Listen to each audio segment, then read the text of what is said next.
Media network नवा रंग रूप साथे।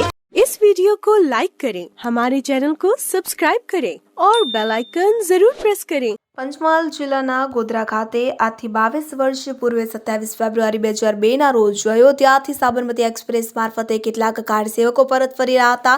ગોધરામાં એક કેબિન પાસે ઉભેલી ટ્રેનના S6 કોચમાં 59 કાર સેવકો સવાર હતા। તે દરમિયાન કોચને આગ લગાવી તમામ કાર સેવકોને જીવતા સળગાવી દેવામાં આવ્યા હતા, જેમાં તમામ 59 જેટલા કાર સેવકો મોતે ભેટ્યા હતા, જે બાદ સમગ્ર ગુજરાતમાં રમખાણો ફાટી નીકળ્યા હતા।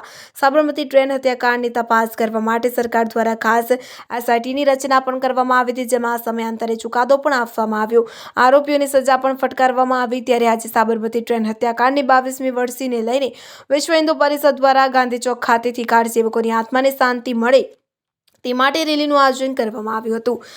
ગોધરા રેલવે યાર્ડમાં રાખવામાં આવેલ સાબરમતી એક્સપ્રેસના S6 કોચ ખાતે પહોંચી હતી, જ્યાં કોચ પાસે ફુલહાર અર્પણ કરી શ્રદ્ધાંજલિ અર્પણ કરવામાં આવી અને રામધૂન બોલાવવામાં આવી હતી। સાથે જ મૃતકોની આત્માને શાંતિ મળે તે માટે પ્રાર્થના કરી હતી। દરમિયાન પોલીસનો ચુસ્ત બંદોબસ્ત તૈનાત કરવામાં આવ્યો હતો। આજથી 22 વર્ષ પહેલાં જ્યારે રામ મંદિર માટે કફડો સંઘર્ષ ચાલતો હતો, જ્યારે આખો દેશ રામ ભગવાનના મંદિર માટે લડી રહ્યો હતો, ત્યારે કાર સેવાના એક ભાગરૂપી જ્યારે ત્યાંથી ટ્રેન આવી રહી હતી અને ત્યારે દેશની અંદર જે દુઃખદ ઘટના બની હતી, જે એક દેશ માટે અને ગુજરાત માટે ખૂબ જ દુઃખદ ઘટના કહેવાય। આ દુઃખદ ઘટનાની અંદર જ્યારે અહીંયા આગળ આ જે સેવકો આવી રહ્યા હતા, જે મૃતકો છે, એ લોકોની આત્માને શાંતિ માટે, જે કાળમાં દિવસ હતો એની આત્માની શાંતિ માટે આજે શ્રદ્ધાંજલિનો કાર્યક્રમ રાખ્યો છે। સાચા અર્થમાં તો મંદિર માટે આ લોકોએ ખૂબ જ મહેનત કરી હતી અને આ પણ એક બલિદાન છે, એમને પણ સમાજ યાદ રાખે।